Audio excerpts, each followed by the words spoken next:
Hola,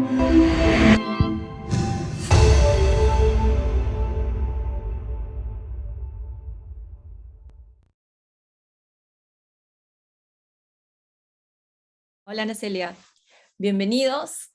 Buenos días a todos. Mi nombre es Carmen García, soy parte del comité organizador del CADI y me toca hoy día presentar a una persona muy especial para mí, porque la quiero mucho. Ella es Ana Celia Martínez. Ella es diseñadora con un trabajo muy interesante en investigación de textiles, quien trabaja para recuperar tradiciones como la obtención de la fibra del isote, enfatizando la necesidad de recuperar y revalorar nuestras raíces, ¿no? O sea, las raíces de México. Y a quien conocí en un proyecto de investigación cuando visitamos la Ciudad de México. Ana Celia es diseñadora textil y docente de la Universidad Iberoamericana. Cuenta con 15 años de experiencia docente en la Universidad Iberoamericana y otras casas de estudio. Es ganadora del Premio Tenerife 2014. Desarrolla proyectos interdisciplinarios de diseño a partir de vinculación artesanal desde una perspectiva biocultural.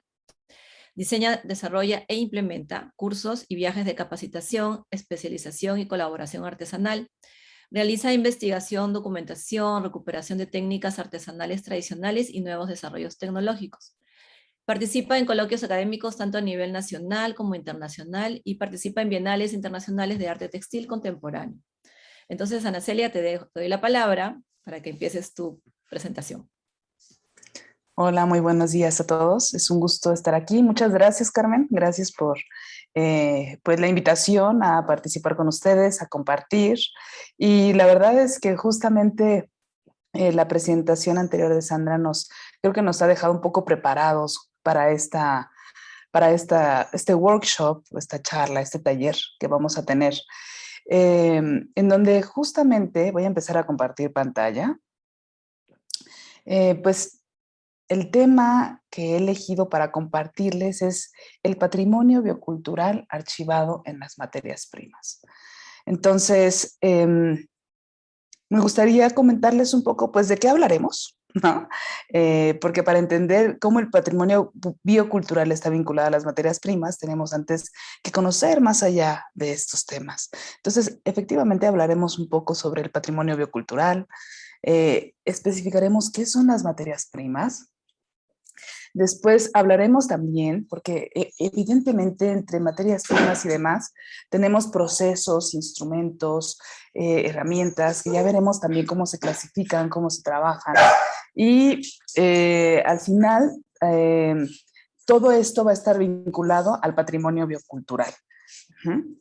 Y finalmente, la reflexión que quiero que trabajemos es cómo el patrimonio biocultural está vinculado a nuestra labor como diseñadores, cómo se vincula al diseño. Y de hecho, en el inter de la charla vamos a tener varias atisbos para poder justamente al final poder responder esta pregunta, ¿sí? Entonces, les pido por favor que con toda confianza usen el chat, nos comuniquemos a través del chat. Si alguien quiere hacer una intervención también en vivo, bueno, pues me lo indica para poderle dar la palabra y pues cualquier duda que haya también la van poniendo ahí y en dado caso, si no, al final la podemos también ir respondiendo. ¿Les parece? Entonces sí los quiero ver como muy activos en el chat porque es la forma en la que nos vamos a comunicar y la primera pregunta que les voy a hacer es, ¿a qué les es alusiva esta imagen? ¿Qué sienten cuando la ven? Díganme. Obsérvenla. Seguramente es una imagen que ustedes han visto mucho, que de alguna manera puede estar vinculada a muchos de nuestros contextos, como lo está mencionando Cori, justamente el fast fashion, y del otro lado tenemos el slow fashion, metidos en este mundo de la moda, ¿no? La moda rápida, consumista, y la moda que tiene otro tipo de proceso. Exactamente, Marisa, destrucción contra conservación. Y ándale, un poco así, Regina, ¿no? O sea, yéndonos a otro tipo de contextos, ¿no? Como la película de Lorax. Y efectivamente, lo peor es que, ¿en qué lado ustedes creen que estamos en la actualidad? ¿El lado derecho, que supongo que nos ha de gustar más, o el izquierdo? ¿Y esto a qué se debe? ¿No? Evidentemente estamos en una situación en la que tal vez del lado derecho todavía estamos en un punto en donde todavía podemos hacer mucho para poder conservar, ¿no? Como lo dijo Marisa, la conservación. Y sin embargo, tenemos otra parte de nuestra cultura, de nuestra civilización, que desgraciadamente nos está llevando hacia el lado izquierdo, ¿sí? Y como lo dice aquí Toledo, que es uno de los máximos representantes y de los que empezó con todo este movimiento del patrimonio biocultural aquí en México, pues efectivamente la civilización industrial y la cultura moderna han colocado a nuestra especie y a miles de especies más, o sea, no somos los únicos, en la vía del colapso en apenas 300 años. ¿Sí? En 1789 tenemos la revolución industrial y en este pequeño tiempo hemos hecho de nuestro país, de nuestro planeta, un lugar en donde efectivamente estamos empezando a tener mucho riesgo como especie. Uh-huh. No nada más nosotros, sino también los animales. Ahora, para poder entender un poquito más esto, me gustaría que tomáramos la herramienta de la historia y entonces hiciéramos una pequeña retrospectiva y un análisis de qué es lo que ha ocurrido con otras civilizaciones y cuánto tiempo han durado, qué tipo de relación han tenido. ¿Ok? Nosotros ni siquiera llegamos prácticamente a los 300 años, ¿no? Ahora, fíjense, por eso, como les digo, vamos a usar nuestra herramienta de la historia y en este caso yo les voy a mostrar la herramienta de la historia de mi país, ¿sí? Demuestra, vas a hacer una retrospectiva hacia nuestra historia. Por ejemplo, en México tenemos esta imagen que nos resume en realidad, pues, una gran parte de nuestra historia desde el momento en que se registran instrumentos líticos de piedra, obviamente, en el territorio que hoy se considera como México. Y si se fijan, tenemos una gran etapa enorme de cazadores-recolectores, ¿sí? En todo el país, en donde la etapa lítica dura aproximadamente 28,000 años y la siguiente etapa, 2,500 años. O sea, dimensionan ese periodo de tiempo. Uh-huh. Es bastante amplio, ¿no? Después, en nuestro caso, pues hubo un cambio importante en el año 2500 antes de Cristo, en donde en el territorio mesoamericano vamos a tener la implementación de lo que sería la agricultura y eso hace que la cultura cambie radicalmente, pero hay otra parte de nuestro país que es al norte de México, en donde tenemos un clima árido y semidesértico y que evidentemente pues no se implementa la agricultura sino hasta 2000 años después con Oasis América. ¿Sí? Si lo vamos dividiendo, vámonos a basar en Mesoamérica, tenemos el periodo preclásico y duró 2700 años, es decir, no sé si ustedes han escuchado de la cultura olmeca. Uh-huh. La cultura teotihuacana, por ejemplo, tuvo su inicio justo en este periodo preclásico, al finales del preclásico. Después tenemos el periodo clásico, donde es el florecimiento de las artes, de todo está vinculado a todo está vinculado a lo que sería la religión, todo, el vestido, el trabajo, lo que es el estudio, todo el gobierno, todo está vinculado a la religión. Y finalmente tenemos el posclásico, con 600 años. Después llega la conquista, bueno, en este periodo del posclásico es donde están los famosos mexicas, de ahí nuestro nombre como país de México, ¿sí? O México, y finalmente llega la conquista en la Nueva España, en 1521 cae México, Tenochtitlan, y al final este periodo de la Nueva España, fíjense cómo dura aproximadamente 289 años. Lo que llevamos ahorita como país independiente son 211 años y vean en qué momento nos encontramos, ¿no? En donde nos estamos peleando, no nada más México, sino todo el mundo, entre prácticamente la vida y la muerte. Uh-huh. Entonces, en base a esto, me gustaría preguntarles a ustedes también cuál es su historia. Ahora, no todo esto quiere decir que evidentemente tenemos que idealizar a estas culturas. También hay ciertos bemoles interesantes. Por ejemplo, en la isla de Pascua, en Chile, los habitantes de la isla, al parecer los habitantes prehispánicos, pues devastaron su entorno, ¿no? Que los llevó también a un colapso. Otro ejemplo es Teotihuacán, que les decía hace ratito, que empezó en el periodo preclásico y terminó en el clásico temprano, y al parecer el término de esta gran ciudad fue por una guerra civil, justamente también por el cambio climático, porque imagínense, estas grandes pirámides, seguramente han escuchado hablar de la pirámide del Sol o de la pirámide de la Luna, son basamentos piramidales enormes, que esto que estamos viendo en la pantalla solamente son esqueletos. Falta todavía todo el recubrimiento de estuco. ¿Cómo se hace el estuco? El estuco principalmente se hace con cal, y para producir la cal necesitamos deshidratar la piedra caliza para que finalmente podamos tener la materia prima para poder estucar y hacer que y lo que hicieron estas personas fue hacer que esta ciudad pues tuviera este recubrimiento que después fue también impregnado con todas las pinturas que conocemos, ¿no? En torno al México prehispánico de Teotihuacán, ¿sí? Entonces, la pregunta sería ahora, esos son dos ejemplos de culturas prehispánicas que al final, pues sí también tuvieron un devastamiento de su entorno, y si se fijan, al final el hombre tiene un impacto muy profundo en el entorno. No hemos sido muy cuidadosos, pero al final fíjense cuánto tiempo duró el periodo clásico, el periodo posclásico, ¿sí?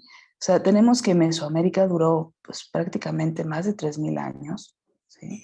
Y nosotros con tan poquito tiempo, por eso es que incluso lo pongo un pequeñito, vean cómo va disminuyendo el tiempo de relación, pues estamos llegando al punto del colapso. Obviamente, México no es la única, o sea, estamos en esta situación no solo por México, sino porque todos. Entonces aquí yo les pregunto a ustedes, en su país, porque creo que tenemos audiencia de varias partes de América, ¿cuál es su proceso histórico? Esto es muy importante por considerarlo, pues conocer nuestro pasado es también conocer nuestro presente. De esta manera, entonces podemos entender de una mejor forma el siguiente concepto en el que se basa esta plática, que es justamente el patrimonio biocultural. Entonces, en su país, ¿cuál es ese proceso histórico? Vean cómo además estamos tomando herramientas de otras disciplinas. Eso es súper importante. La interdisciplina es vital para poder entender qué es lo que está pasando con nuestro entorno, qué es lo que ha pasado con nuestras culturas. Respóndanse esta pregunta, ¿sí? Hagan un análisis así, breve, rápido, para poder entender qué es lo que está pasando. Porque ahora sí, entonces, vamos a poder, respondiendo a esta pregunta, vamos a poder entender y abordar con mayores herramientas lo que sería el patrimonio biocultural. ¿Sí? ¿Qué es el patrimonio biocultural? Y justamente esto tiene que ver mucho con nosotros, porque nosotros nos dedicamos desde el diseño textil, desde la moda, desde el mismo diseño, si es que hay otras carreras de diseño en esta charla, ¿no? Otros diseñadores. Tenemos que preguntarnos qué es lo que ocurre con el patrimonio biocultural. ¿Qué es el patrimonio biocultural? ¿Alguien tiene idea de lo que es el patrimonio biocultural? Si lo pueden poner por favor en el chat, los leo. Lo que sea, estamos aprendiendo, no se preocupen. Patrimonio biocultural. ¿A qué les suena? Biocultural. ¿Sí? ¿Ya habían escuchado ese término? ¿Están ahí o ya se durmieron? ¿Qué ocurre? ¿Qué es el patrimonio biocultural?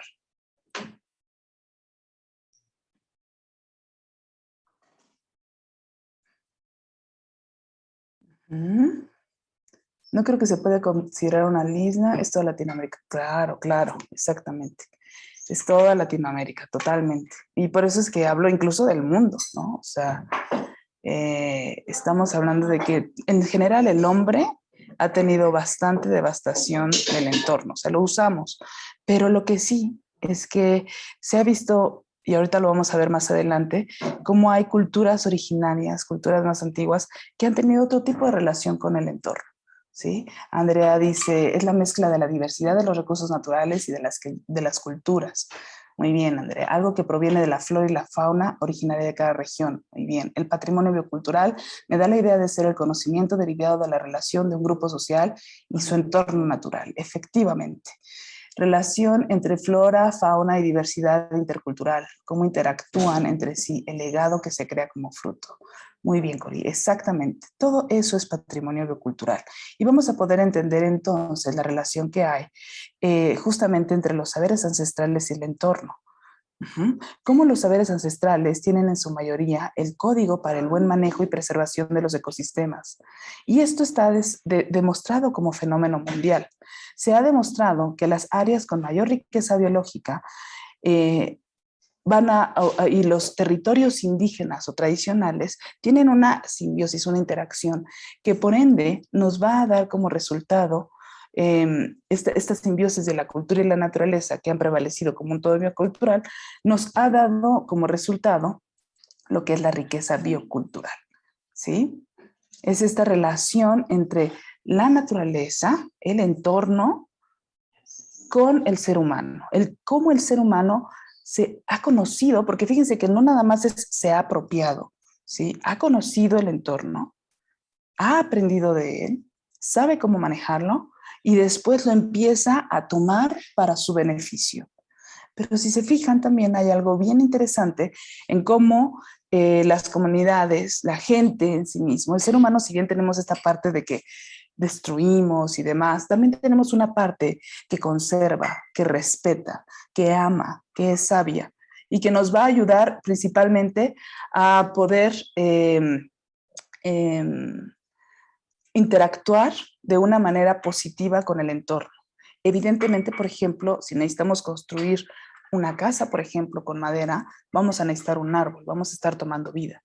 Pero no es lo mismo llegar y talar con una sierra, un árbol y tirar todos los árboles que hay en el entorno, a incluso tener otro tipo de relación con ese árbol, acercarnos, sentirlo también, porque la tierra tiene vida, ¿no? Y esa vida finalmente nos va a impactar. Y en este caso se respeta, la podemos respetar, la podemos usar, pero todo con medida, literal, como lo dice el eslogan de algunas marcas, ¿sí? Ahora, para complementar un poquito esto, les quiero compartir, oigan, se está viendo aquí esta barra, les quiero compartir justamente un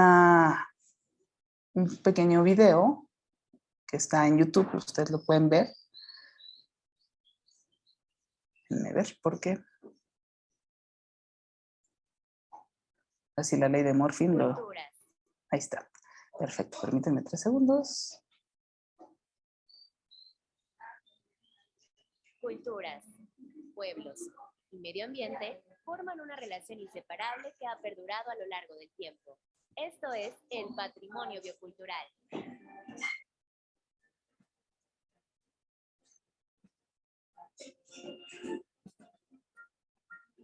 El patrimonio biocultural es la relación recíproca entre los pueblos indígenas y su medio ambiente. El término hace referencia a los recursos biológicos como la forma que los pueblos adoptan para manejar un ecosistema complejo y el uso sostenible de la biodiversidad. También incluye las normas de comportamiento establecidas en las sociedades indígenas que son aceptadas como derechos y responsabilidades de los pueblos y tienen influencia en el manejo de los recursos naturales.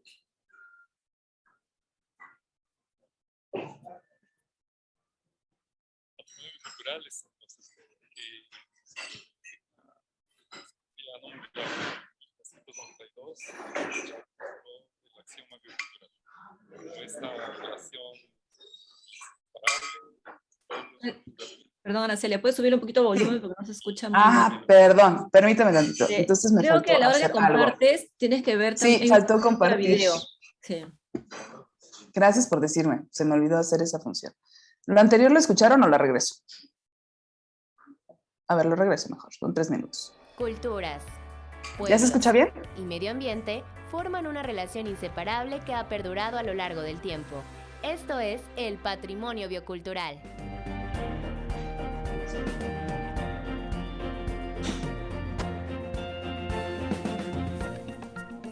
El patrimonio biocultural es la relación recíproca entre los pueblos indígenas y su medio ambiente. El término hace referencia a los recursos biológicos como la forma que los pueblos adoptan para manejar un ecosistema complejo y el uso sostenible de la biodiversidad.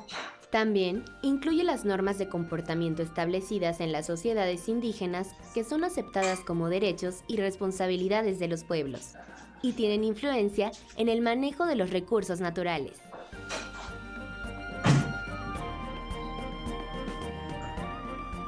Patrimonio biocultural es un concepto que tiene una historia no muy larga. En 1992, Nichtman habló del axioma biocultural como esta relación inseparable entre pueblos, culturas, lenguas, territorios y un medio ambiente específico. Se trata de prácticas ancestrales o conocimientos tradicionales que se han transmitido de generación en generación. Se refiere específicamente a esa labor de co-creación, de co-invención entre pueblos, culturas, lenguas y la biodiversidad mexicana. Tiene gran importancia y gran interés en México porque, como bien sabemos, México es un país mega diverso, tanto en términos biológicos como en términos culturales y lingüísticos. La madre tierra es la que sostiene al ser humano y a todos los seres vivos, pero es el hombre quien por su capacidad de razonamiento y de trabajo el que genera conocimientos, saberes y estrategias de manejo de los recursos naturales, constituyendo así el patrimonio biocultural. Preservar el patrimonio natural de un país, sin las culturas que le han dado forma, sería imposible. Por ello, los seres humanos tenemos el gran compromiso de protegerlo, ya que de esto depende nuestra calidad de vida y la de nuestros sucesores, así como el desarrollo de nuestro país.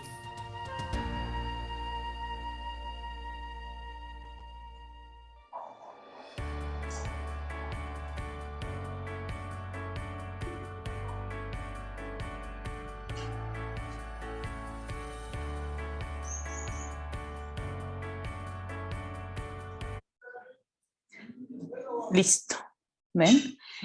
Espérenme tantito, déjenme quitar esto. ¿Les ha quedado más claro qué es el patrimonio biocultural? Ahorita obviamente ustedes están escuchando México, México, México, y evidentemente ahorita van a entender también la razón por la cual pues en México se está trabajando muchísimo este tema, pero ustedes como América Latina tampoco se quedan atrás, ¿no? Seguramente supongo que hay alguien, si hay alguien por favor que ya haya escuchado este término, que esté trabajando con él y demás, y nos quiere comentar, nos encantará leerlo. También es muy importante que consideremos, por ejemplo, hace ratito Sandra estaba comentando que tenemos toda una tendencia que tiene que ver con el mundo artesanal. Y evidentemente a veces cuesta un poquito de trabajo meternos con todo este mundo artesanal, porque al final, ¿por qué nos está costando trabajo? Porque no nada más es un concepto, no nada más es una idea. Ajá. Estamos hablando de que muchos de estos objetos que vamos teniendo dentro de nuestro patrimonio y acervo artesanal tienen más allá que materia. Tienen historia, tienen un contexto, tienen una relación con el entorno donde surgen. Tienen las fibras de las que están formados, por ejemplo, el algodón de Tucumé, ¿no? Del norte de Perú. Las fibras con las que está, la fibra misma de algodón, tiene un proceso biológico dentro del ecosistema, que en este caso es ayudar a que las semillas se puedan desplazar. Y podríamos pensar entonces ahí y decir, bueno, ¿cuántos algodones existen? ¿Sí? No nada más cuál es su función textil, sino también pensar cuál es su función biológica, cuál es la función biológica de la planta misma. Meternos con textiles, con fibra, con patrimonio biocultural, principalmente textil, es también meternos con historia, con biología y demás materias, antropología, que nos van a estar nutriendo justamente para poder hacer un análisis mayor, para poder mejorar nuestra relación con la tierra, porque aquí de este lado izquierdo justamente estamos viendo un ritual que se hace incluso en la Ciudad de México, ¿sí? Que tiene que ver con agradecer a la tierra, el danzar con la tierra para que ella siga viva, porque el movimiento tiene que ver con la vida. Todos estos conceptos, por ejemplo, que nos llaman la atención y que nos mueven, evidentemente se dan con este tipo de materias primas que surgen de la tierra y que son trabajadas y apropiadas por el ser humano, transformadas y que aparte nos están ayudando a tener una mejor calidad de vida en esta tierra. ¿Ok? Entonces, si se fijan, todavía, por lo tanto, podemos encontrar legados tangibles y concretos de este intenso proceso de relación recíproca entre naturaleza y cultura. ¿Sí? Y ahorita justo vamos a ver también qué ocurre con todo esto y cuál es el axioma biocultural que se mencionó en el video, ¿no? Miren, nos está poniendo Ana. Dice, en el diseño industrial, el año pasado hicimos un proyecto en conjunto con artesanos de Lima, Perú. Fue bastante enriquecedor, ya que muchos de estos artesanos querían transmitir la carga cultural de la zona en la que se encontraba en sus productos. Yo toqué el tema del uso de telares en relación con las pinturas rupestres que eran un atractivo de la zona. Sí, maravilloso, Ana. Y qué padre que tuviste esa experiencia y seguramente te diste cuenta que no fue nada fácil adentrarnos en ese tema, porque a pesar de que hay mucha información, vamos a ver que hay como mucha información expandida, pero muy poca información realmente profunda. Y esa información profunda es a la que nosotros como diseñadores tenemos que acceder para poder entender justamente qué ocurre con estos objetos. ¿Sí? Ahora, fíjense. Así como existe un código genético por medio del cual de las especies memorizan, aprenden y recuerdan sus relaciones con la naturaleza, la especie humana, además, en la especie humana existe un código cultural que va a operar como un instrumento de aprendizaje. ¿Sí? Entonces, por un lado tenemos como todo el código genético, pero también nosotros como especie humana tenemos algo que es el recuerdo y también esta memoria genética, esta memoria biocultural, un código cultural que vamos aprendiendo desde que incluso estamos en el vientre de la madre. Y ese código cultural nos permite poder aprovechar nuestro entorno de una manera efectiva para poder, no sé, aquí les puse un ejemplo de diferentes tipos de materias primas que usamos para nuestra alimentación en México, como la tortilla. Lo interesante, por ejemplo, de la tortilla, que es el gran invento mesoamericano y que, pues, evidentemente tortillas solo hay en México, aunque ya ahorita más sé que además podemos encontrarlas en muchas otras partes. Creo que en Perú, por ejemplo, hay un restaurante, digo, en Chile hay un restaurante que ya incluso tiene una tortilladora y que hace el proceso de nixtamalización y demás. Esto está bastante interesante. Pero al final es un conocimiento prehispánico que surge de esta interacción tan antigua desde los cazadores-recolectores de saber cómo un pequeño maíz conocido como teocinte, que es el maíz silvestre, lo empezaron a modificar, a utilizar, a sembrar para que se pudiera convertir en un maíz grande, que pudiéramos realmente, del que pudiéramos aprovechar sus granos.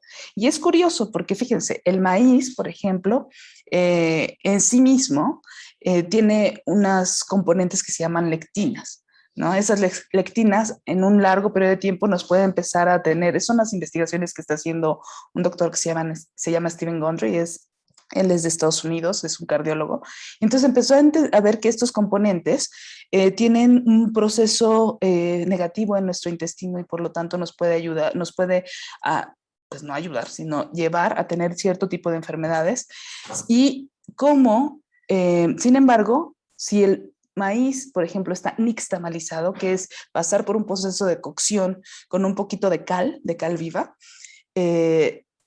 entonces esas lectinas se rompen y ya no nos hacen daño, ¿sí? A diferencia de que si lo comiéramos como harina de maíz, ¿no? Entonces, este tipo de procesos es bien interesante entenderlos porque incluso nos sorprenden porque en las nuevas investigaciones van mucho más allá de lo que a veces consideramos. En Perú, por ejemplo, me parecen que la quinoa, ¿no? O sea, nosotros ahorita ya la quinoa está súper de moda, ¿no? Como diría Sandra, estaría en tendencia, y ya cocemos la quinoa, la hervimos nada más y listo, la comemos. Pero en Perú, por ejemplo, tengo entendido de que hay un proceso en donde la quinoa es fermentada, tiene un leve proceso de fermentación, de preparación, que justo ese proceso hace que las lectinas se rompan y al consumirla no nos haga daño. ¿Ven? Entonces, y así vamos a tener un montón de historias, incluso con tintes naturales, con fibras y demás, que justamente tenemos que empezar a ser sensibles para poder entenderlo y apropiarnos de ese conocimiento y poder empezar a trabajar con él y por lo tanto hacer una tendencia, ¿sí?, de trabajo colaborativo con nuestro entorno, con nuestras culturas, y que justamente la imagen del inicio que estaba dividida empiece a modificarse. De nosotros depende que ese futuro se modifique. Miren, dice, Ana también dice que la quinoa se usaba para lavar ropa, porque bota agua saponificada al lavarla. Mira, qué interesante. Y en México, por ejemplo, también tenemos los magueyes, los agaves, seguro los ubican, y también algunos tipos de magueyes de sus raíces y de sus hojas, que unos le llaman shishi en el estado de Hidalgo, por ejemplo, y también tiene saponinas que nos permiten lavar. ¿Sí? Entonces tenemos muchos recursos que en la vida moderna no conocemos ya, pero no porque no tengamos o nuestras culturas o nuestra tierra nuestros antepasados no lo hayan descubierto, sino porque nosotros lo hemos olvidado. ¿Sí? Porque ya no nos hemos preocupado por saber qué es lo que pasaba, cómo se relacionaba, cómo podemos aprovechar nuestro entorno. Seguramente si ustedes tienen jardín, ni siquiera hemos sido tan hábiles para poder entender qué tipo de plantas podemos utilizar de nuestro propio jardín. Creo que Carmen, levantaste la mano. Adelante, por favor. Sí, me encanta, sí, quería comentarte algo, me encanta el tema, bueno, porque yo he visitado México y he visto pues todo lo que estás contando, yo lo he vivido, y me parece interesante que las personas, sobre todo los jóvenes que recién están comenzando todos sus estudios y tener todo este conocimiento, este bagaje cultural de su país, tanto en México como en Perú y otros países latinoamericanos, me parece importantísimo que dentro de su formación se incluya este tipo de investigación.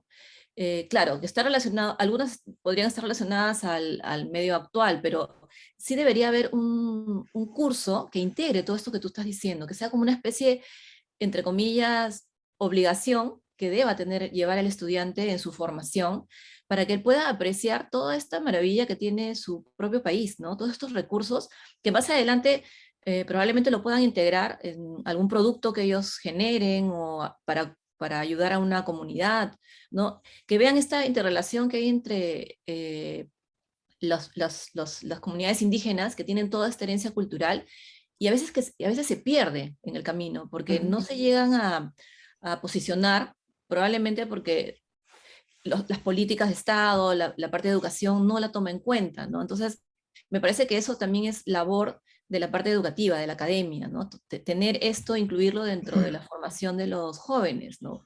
Yo recuerdo que nosotros hemos tenido cursos que hemos visitado comunidades porque hemos trabajado en el área de diseño gráfico y a veces los chicos no conocían las culturas, o sea, salen del colegio y entran de frente a estudiar a la universidad y ya quieren trabajar, pero no se dan cuenta que en ese transcurso de estudios pueden conocer muchas cosas valiosas que les va a servir más adelante para contribuir al desarrollo de su país, ¿no? En este caso, a mí me parece que esto debería ser como una línea mandatoria dentro de la formación. Yo estoy totalmente de acuerdo contigo en absoluto. Sí, o sea, esto nos va a ayudar no nada más a desarrollar productos interesantes, sino también a poder aprovechar y realmente hacer algo por nosotros, por nuestros colegas que pueden ser artesanos, pueden ser incluso en otras áreas, por ejemplo en diseño industrial y demás, y también diseño textil, ¿no? Agricultores, pueden ser maestros artesanos que tienen conocimiento de estos procesos. Sí, yo estoy totalmente de acuerdo contigo. Sara lo dijo, ¿no? Que generalmente hacemos estas prácticas de tendencia a ver las tendencias de Nueva York, de París y demás. ¿Y cuántas veces vemos hacia nuestro alrededor? ¿Sí? Es como, lo más importante aquí es que ustedes, todos nosotros, somos herederos de ese patrimonio. Es como si tuviéramos le digo a mis alumnos, como si tuviéramos una gran cuenta en el banco y que ni siquiera sabemos que la tenemos. No sabemos cómo usar ese dinero porque ni siquiera sabemos que lo tenemos. Ni siquiera sabemos cuánto tenemos. Entonces, ¿cómo vamos a usar algo que no conocemos o que no sabemos? ¿Ven? Por eso es tan importante que pues empiecen a ver la magia que hay de todos estos procesos, porque realmente es mágico. Y ahorita vamos a ver por qué. Gracias, Carmen. Sí, en cualquier área del diseño, exactamente, totalmente. Y es más, yo diría que en cualquier materia, ¿sí? En cualquier carrera, en cualquier ciencia, debemos de tomar siempre ya. Antes era justo el patrimonio, por ejemplo, la sustentabilidad tiene que ver más con los procesos y demás. Ahora ya tenemos que integrarnos, porque todos somos uno, y eso es sumamente importante que lo entendamos. Todos somos uno. No nada más, con nuestro trabajo no nada más ayudamos a las comunidades, sino también nos ayudamos a nosotros. Y si nosotros estamos bien, nuestro entorno está bien. Si nosotros tenemos, entonces podemos compartir. Si ustedes sacan de todo ese conocimiento de acervo biocultural, de esa cuenta bancaria histórica de herencia que tienen, empiezan a hacer que esos recursos trabajen, realmente no nada más se van a ayudar a ustedes, van a ayudar a mucha gente. ¿Sí? Bueno, avancemos, porque si no, se va el tiempo. Me gustaría que me dijeran, por favor, rápidamente, para ustedes, ¿cuál sería la diferencia entre materia prima y materiales? Porque justamente a los diseñadores nos interesa todo este tema de las materias primas porque trabajamos con ellas, ¿sí? Nos metemos en este proceso de transformación. ¿Cuál es la diferencia? ¿Hay alguna diferencia entre materia prima y materiales? ¿Ustedes qué piensan? ¿Sí? En este caso, si se fijan, en el trasfondo tenemos desde recursos hídricos, agroforestales, petroleros, etcétera, etcétera, que nos van a poder ayudar a los que nos han podido ayudar a tener un tipo de vida diferente a muchos de las otras especies. Ana comenta, materiales involucra tanto la materia prima como el resultado del proceso de esta. Muy bien. Sí, sí tiene que ver con materia, con la involucración, cómo se involucra la materia prima, y vamos a separarlo un poquito así. ¿Sí? La materia prima es la esencial, también dice Carmen, muy bien. Y efectivamente, las materias primas son los recursos naturales a partir de los cuales obtenemos los materiales que se emplean en la actividad técnica. Ajá. Materia prima es el neto recurso obtenido, algodón, por ejemplo, y el material, por ejemplo, podría ser el hilo. Ajá, muy bien, Cori. Exactamente. Y aquí les tengo un ejemplo de materia prima. Esta es una planta que sobre todo se utiliza en el sureste mexicano, en Yucatán, también un poco en Campeche, pero esta planta, ¿qué creen? Viendo su proceso histórico, no es nativa, sino probablemente viene de África con la conquista. Entonces se llama lengua de vaca o sansevieria, su nombre científico. Las comunidades actuales incluso de esta península, de este estado, pues encontraron, porque ahí en Yucatán es muy famoso el enequén. No sé si ustedes han escuchado del enequén. Es una fibra, es un maguey muy famoso que pues ha sustentado mucho perdón, se me fue la palabra. Miren, aquí podemos ver el enequén. Déjenles, este es el enequén. Sí, este es isote. Estas son las plantas que nos van a ayudar a producir lo que sería la materia prima, ¿ok? Entonces, como es una tierra, pues sí, que trabaja con la fibra del maguey, pues en este caso llega la lengua de vaca, que la tenemos ahora en todo el país, pero solo en esta zona la aprovechan. Y si se fijan al momento de arrancarla, aquí se ven las pequeñas fibritas. Esta sería catalogada como una fibra semidura, ¿sí? Y que finalmente, al momento de poder hacer la extracción, vamos a obtener la fibra. Ajá. Esto sería la materia prima. Pero si se fijan, esta materia prima no sale de la nada. Viene de una planta viva, ¿sí? Viene de vida. Entonces, cuando nosotros trabajamos estas materias primas, estamos trabajando con vida, y eso es otra cosa que también tenemos que tener conciencia. Por su parte, los materiales son los productos útiles para la actividad tecnológica que se obtienen de la transformación de las materias primas, ¿sí? Entonces, como lo dijo ahorita Cori, pues fíjense, tenemos la lengua de vaca que se tiene que preparar, la fibra ya como tal, entonces se tiene que cardar, y esto nos va a llevar después a tener que hilarla y producir un hilo, y después meterla a una aguja, ajá, y rellenar esa aguja para poder finalmente tejer una hamaca, ¿sí? Creo que también ustedes lo conocen como chinchorros, ¿no? Entonces, estos ya son materiales, ¿sí? El hilo, la fibra, sobre todo el hilo, ya es un proceso que tiene que ver más con esta materialidad, con esta transformación de la materia prima, de la fibra. Ajá, y que finalmente tenemos a la hamaca. Y esa hamaca la podemos seguir llevando hacia otros lados y probablemente querramos tener una hamaca no nada más para recostarnos, sino para que luzca nuestra casa, para que nos dé descanso y tiene un sinfín de finalidades más. ¿Ok? En este caso, si nosotros vamos más allá de esto, todavía como diseñadores, estas materias primas y estos conocimientos que probablemente vienen de mucho tiempo atrás, pues pueden empezar con nuestra interacción y en nuestro compartir, podemos empezar a generar nuevas propuestas de diseño, como aquí les quise poner este tweet, ¿no? De Angela Daman, en donde están resaltando justamente el trabajo de Angela Daman, y es un ejemplo del poder que justamente tiene el diseño. Vean cómo en esta hamaca se marca y se plasma la presencia de la fibra para poder crear nuevos paradigmas de diseño. Esta hamaca, llevarla a otro nivel. Pero este tipo de cosas no las podemos realmente hacer y todavía este tipo de objetos estarían sujetos a a todavía un largo proceso de diseño para que realmente pueda funcionar, ¿no? Como lo hace una hamaca cualquiera. Pero finalmente tenemos adhesivo a esto, tenemos un proceso estético, ¿sí? En donde estamos llevando estas fibras a otro nivel y que esto nada más sería como el primer paso, ¿saben? Sí.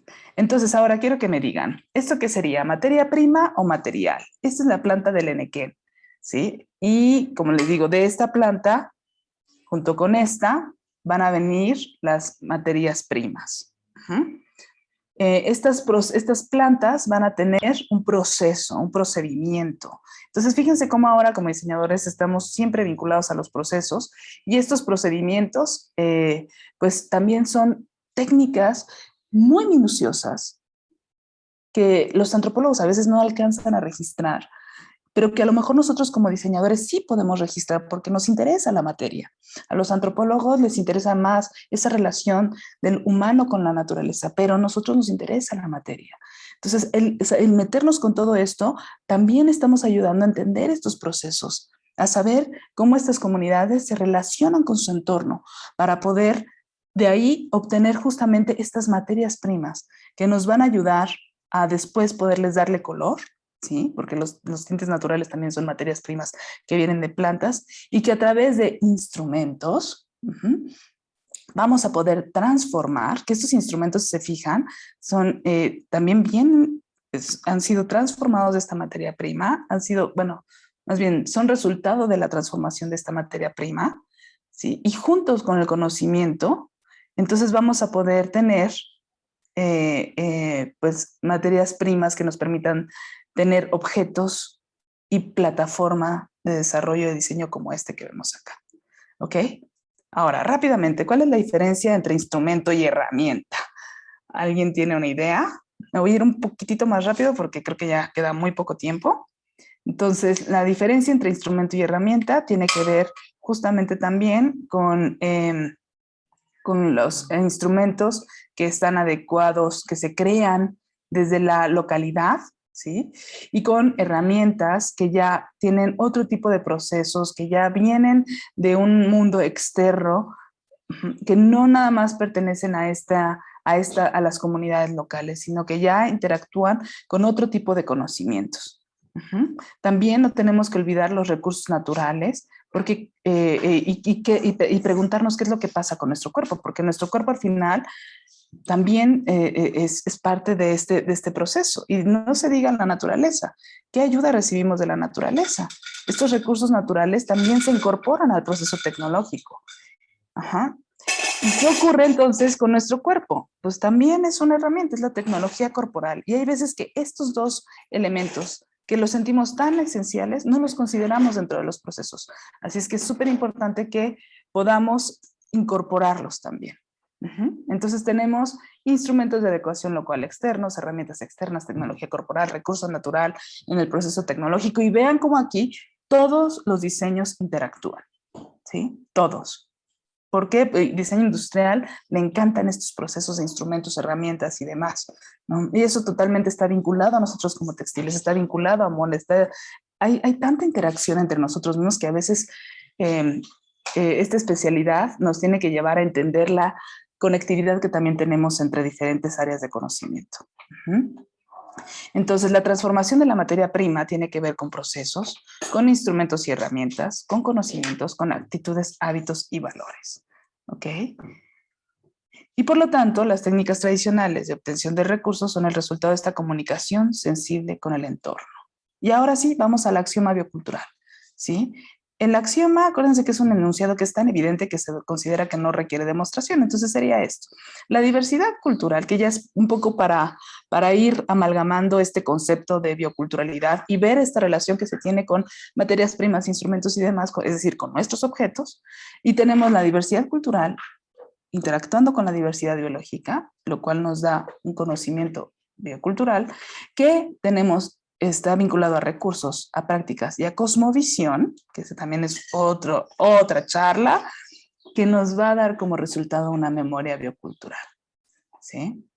La memoria biocultural, a su vez, tiene que ver con transmisión del conocimiento, con cohesión social, con bienestar comunitario, con conservación de los recursos.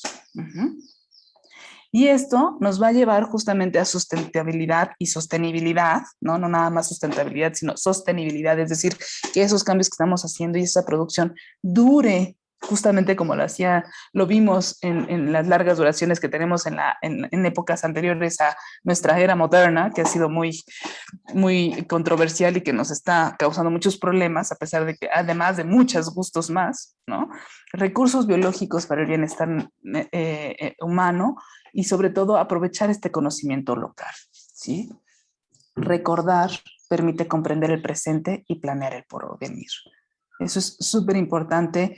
Metámonos en la historia, no estemos negados a leer, ¿no? A platicar, a conocer las comunidades que tenemos cerca, porque tenemos en ellos, en gente que tal vez ni siquiera la hemos observado tanto, tenemos conocimiento que trasciende, ¿sí? Y que probablemente también está en peligro y que está buscando ser reconocido, no nada más para brillar, sino también para tener como una herramienta para poder, pues, salvarnos, literal. O sea, creo que ya estamos en un punto, nos estamos acercando peligrosamente al punto de no retorno, entonces necesitamos salvarnos de esta devastación que hemos provocado, y creo que tenemos el suficiente conocimiento, la voluntad y el amor para poder hacerlo, ¿sí?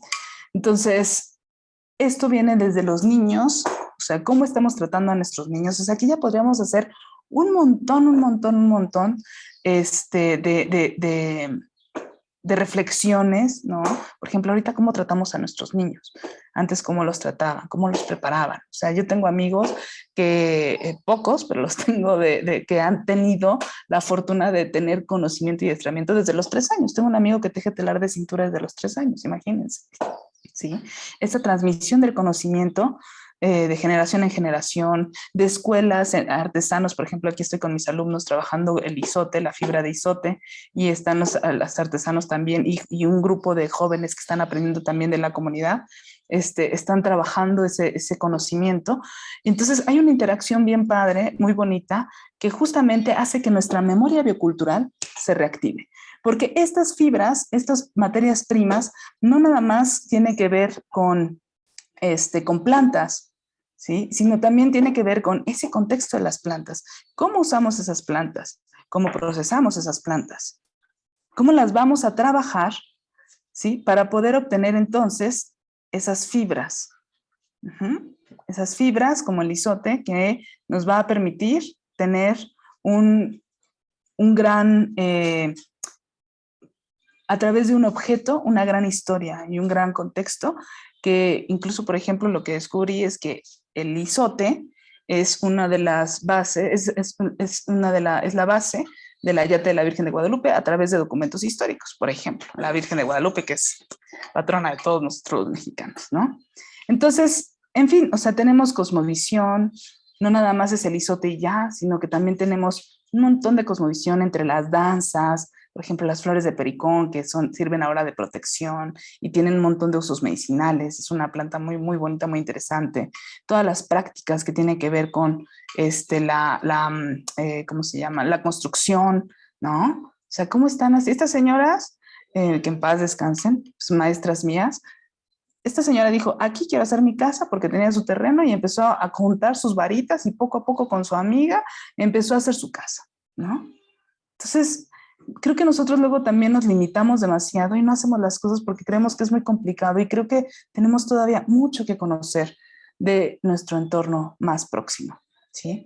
Así es que todo esto del axioma biocultural y demás y de la bioculturalidad tiene su base también porque estamos situados en una franja intertropical que hace que, por lo tanto, tengamos un montón de recursos y eso se reconozca o se traduzca en un montón de culturas y, por lo tanto, en muchas lenguas y en un gran patrimonio biocultural enorme, ¿sí?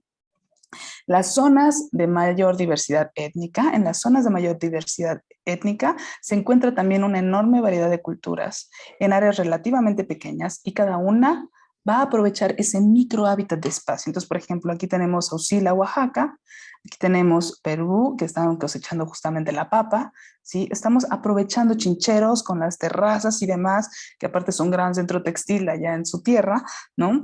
Que al final nos va a llevar a aprovechar esos recursos, ¿sí? Y vean cómo estas casas se mimetizan con el recurso y con el textil nos contrastamos con nuestro entorno y entonces somos como flores. Por eso es que luego también, por ejemplo, aquí en México, las comunidades tradicionales utilizan muchos colores, ¿sí? Porque es ese contraste. Dicen, es que no nos queremos perder con el entorno. Ustedes les gusta perderse con el entorno. Usan beige, usan café, usan negro, usan gris, pero nosotros no, nosotros somos como flores. ¿Alguien a ustedes les ha dicho que son como flores? Literal. ¿Qué hacen las flores?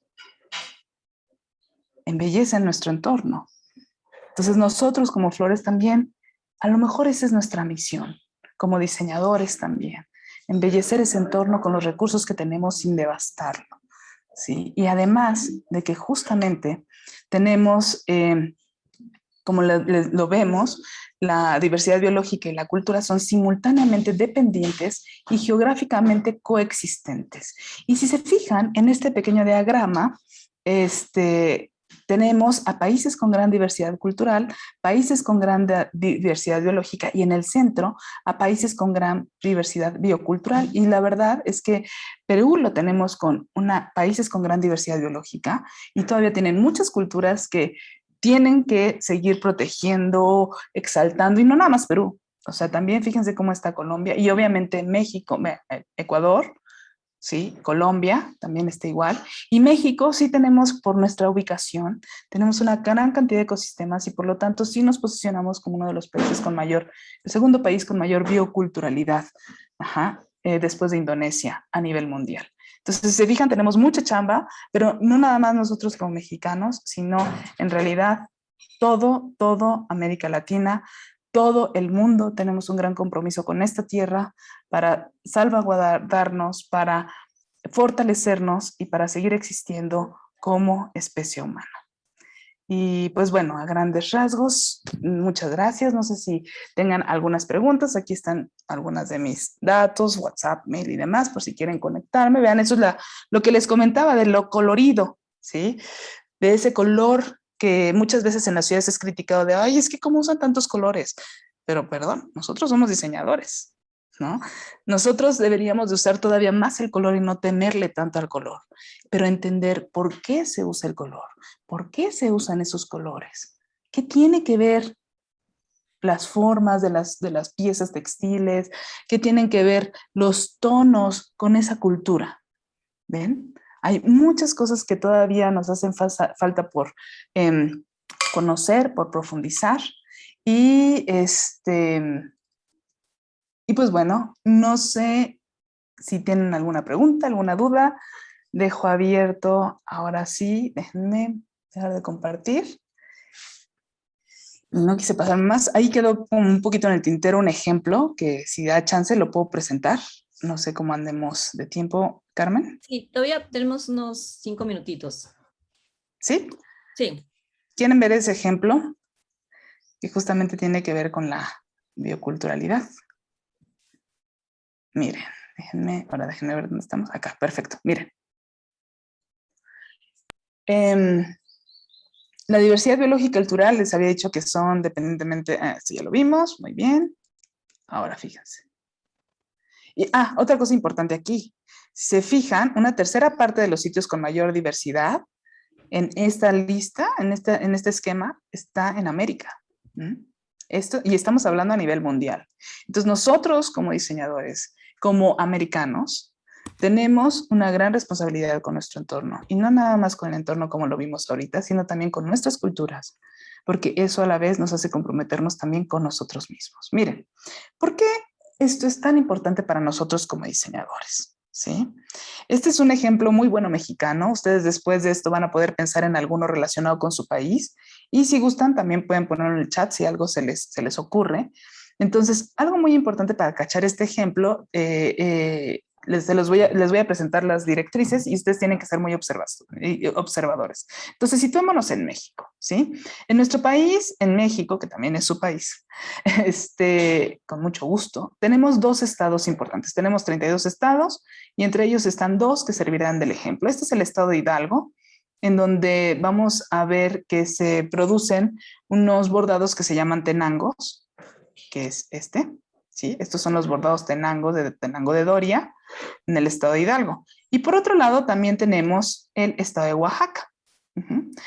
Fíjense, quiero que me digan cuál es la relación entre estos dos, ¿sí? En el siguiente esquema.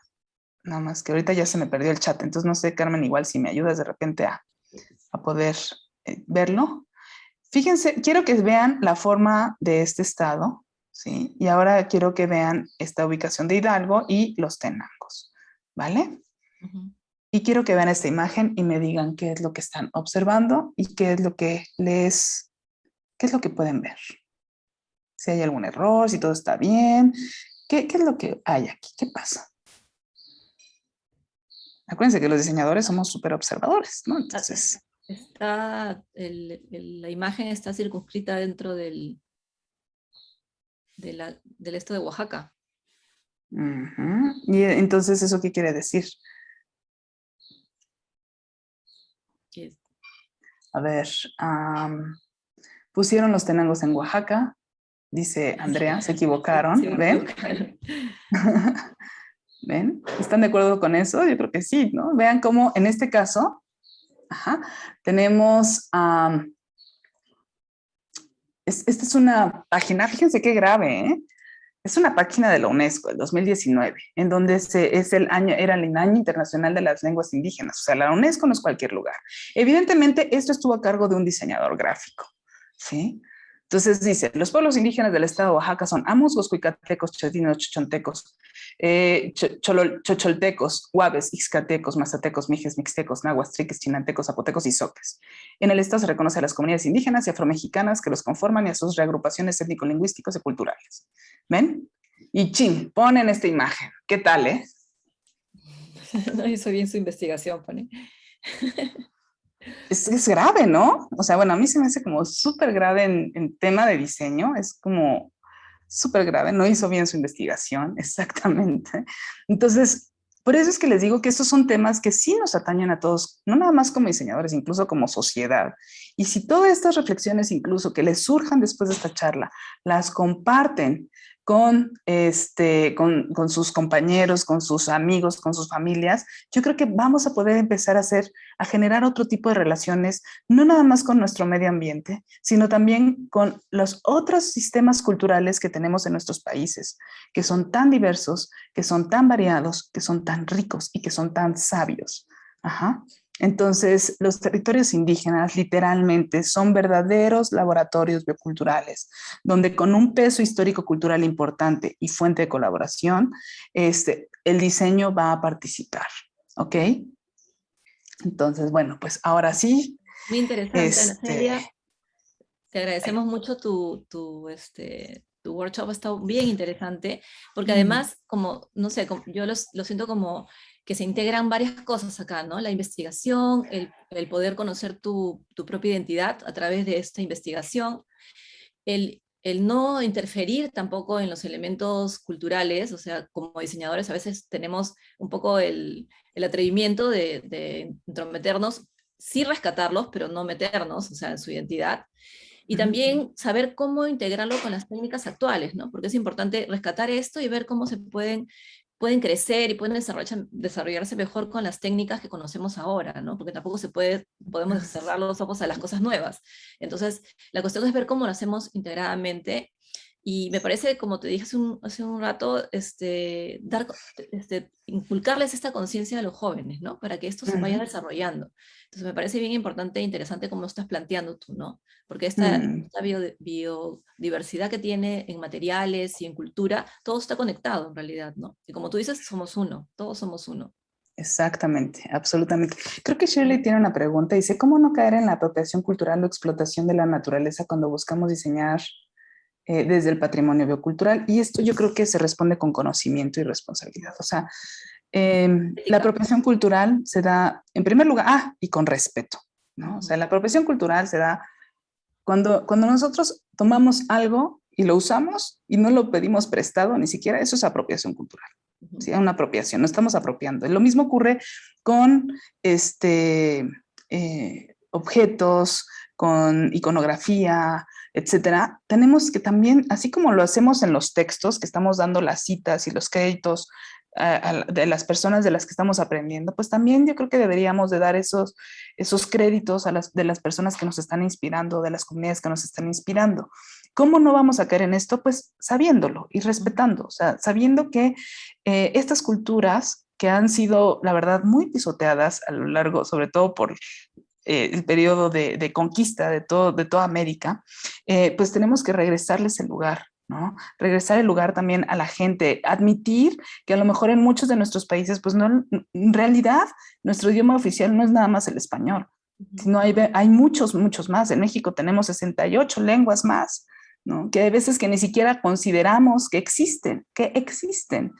Tenemos un montón cada lengua representa justamente, yo creo que cada cultura, una forma de relacionarse con el entorno, y ahí tenemos patrimonio cultural, una relación que se tiene con la cosmovisión, una forma diferente de resolver problemas. Así es que, bueno, yo creo que el conocimiento, la investigación y esa preocupación y el respeto es lo que nos va a ayudar a poder resolver eso, Shirley. Ok, muchísimas gracias, Ana Celia. No, gracias ya nos veremos en otra oportunidad, probablemente el próximo CADI, de repente en otro espacio. Me encantará. Sería interesantísimo. Entonces, un abrazo desde Perú y gracias, bueno, igual. que vaya muy bien. Bueno, ahora le doy pase a la siguiente mesa, al siguiente workshop, que es de las 11, de la línea investigativa para un proyecto que está a cargo de los estudiantes de Arte, Moda y Diseño Textil de la Facultad de Arte y Diseño de la PUC. Aquí los dejo, chicos.